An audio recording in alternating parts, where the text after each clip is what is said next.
नमस्कार दोस्तों, तो आप सभी कैसे हैं। चलिए हम बात करते हैं कि जैसा कि आपको पता है अभी बिहार में चुनाव चल रहे हैं और अब वैकेंसी बहुत सारा आ रखा है बिहार के अंदर। तो आपको अभी कोई सा भी एक जॉब लेना है, बिहार में हो या सेंट्रल में, जैसे बहुत सारा भी वैकेंसी है। और बिहार का हालात ये है कि बिहार में तो अभी के अनुसार तो आप खुद जानते हैं कि उतना ज़्यादा अभी बिहार में इंडस्ट्री वगैरह नहीं है, कंपनी वगैरह उतना खुला नहीं है जो कि आप यहाँ पे अपना प्रोग्रेस कर सकें। तो अगर आपको या तो गवर्नमेंट जॉब लीजिए या फिर अगर आपके पास खेती वगैरह है तो खेती कीजिए। तो इन्हीं में से कुछ है कि अगर आपको नहीं मिला तो फिर आपको यहाँ से अच्छा जॉब करने के लिए तो बाहर ही जाना पड़ेगा, अदर सिटी में जाना पड़ेगा, जब भी आप अच्छा जॉब कर सकते हैं बिहार के बाहर, वो भी आप पढ़े लिखे हैं फिर अच्छा जॉब मिल सकता है। तो अगर आप बिहार में हैं तो फिर आपको कैसे गवर्नमेंट जॉब लेना है तो मैं उसके लिए मैं बताऊंगा। देखिए, कोई सा भी जॉब लीजिए, उसके अंदर आपको पढ़ना बहुत मैंडेटरी है। पढ़ाई का लेवल अब वो नहीं रहा जैसे आप सोच सकते हैं कि पढ़ाई में कि हम थोड़ा सा पढ़ें और मेरा जॉब लग जाएगा। ऐसा नहीं, आप स्कूल में भी पढ़े होंगे, अगर आप स्कूल में भी हैं तो आप स्कूल का भी लेवल से नहीं पढ़ के जॉब ले सकते हैं।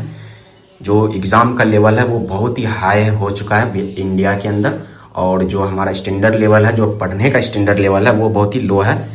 कोई भी ये नहीं कह सकता है कि मैं ग्रेजुएशन करके मैं यूपीएससी निकाल लूँगा, जबकि जब तक वो खुद से सेल्फ स्टडी या खुद से मेहनत या कोचिंग का सहारा ना ले, क्योंकि हमारा जो एग्ज़ाम का वो लेवल है वो बहुत ही हाई जा चुका है और जो हमारा पढ़ाई का लेवल है वो भी वहीं पे है। तो जिसकी वजह से कम्पीट नहीं कर सकते। कंपटीशन एग्ज़ाम का लेवल इसलिए हाई गया है कि क्योंकि जॉब कम है, तो और जॉब कम रहने की वजह से जनसंख्या ज़्यादा है, तो ऑटोमेटिक कंपटीशन हाई होते चला गया है। तो इसलिए कंपटीशन बहुत ही ज़्यादा हाई हो, चाहे सबसे अगर हम लेवल 1 का बात करें, ग्रुप डी से लेके यूपीएससी तक सब में लेवल हाई है।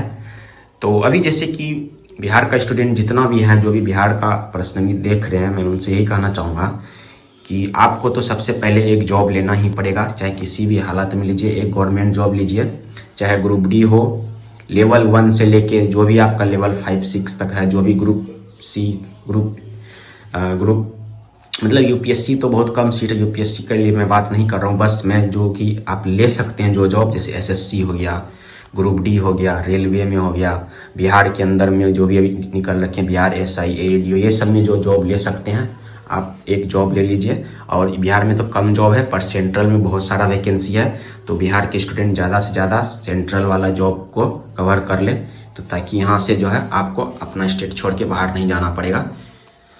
तो चलिए मैं आपको बताता हूँ कि आप कैसे ले सकते हैं जॉब। देखिए, सबसे मेन है कि स्टैंडर्ड बहुत ज़्यादा हाई है, और आज का सिस्टम वैसा है, अगर आप थोड़ा बहुत बेसिक पढ़ लिए हैं, मतलब कि स्कूल के लेवल से थोड़ा सा ऊपर का बेसिक, मान लीजिए कि बात करते हैं जैसे कि आप कोचिंग गए, बस आप एक बार अगर कोई भी स्टूडेंट, मान लीजिए हम 100 नंबर का कोई भी टेस्ट ले रहे हैं, कोई भी एग्ज़ाम का हो, चाहे एसएससी हो, रेलवे हो, कोई भी एग्ज़ाम हो, अगर आपका 100 नंबर मार्क्स में आपका जितना टेस्ट होता हो सेट, अगर आपका 100 में अगर आपका 60 मार्क्स आ रहा है, कम मिनिमम 50 से 60 के बीच अगर आप मार्क्स ला पा रहे हैं सेल्फ स्टडी या बिना कोचिंग जाए, तो मेरे ख्याल से आपको कोचिंग जाने की ज़रूरत नहीं है।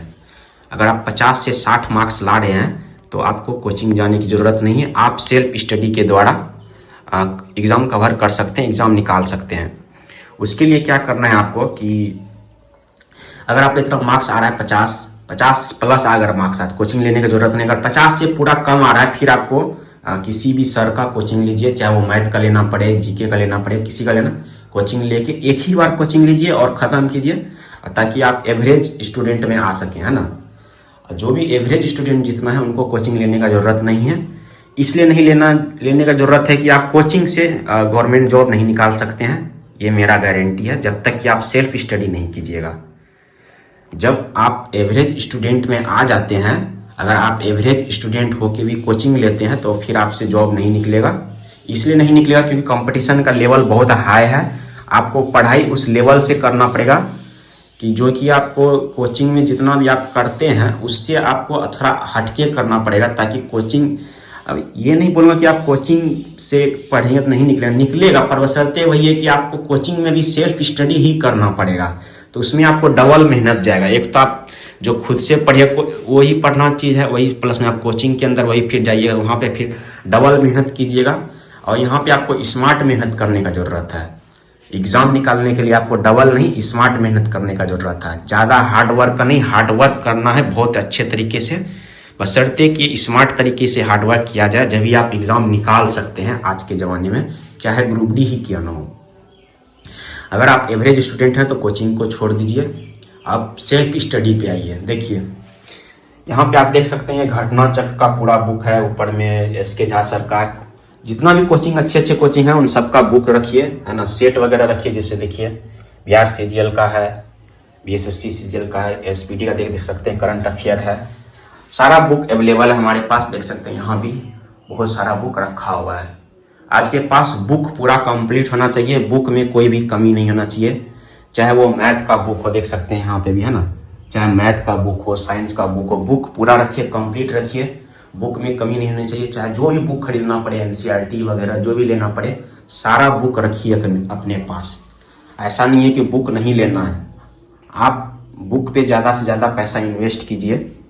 अभी ये सारा कंपटीशन का बुक है, तो अभी तो जॉब तो नहीं है, तो आप इसी बुक में इन्वेस्ट कीजिएगा। अभी कोई नॉवल वगैरह तो खरीदिएगा नहीं, जॉब लगने के बाद ही वो सब पढ़ने का मौका मिलेगा।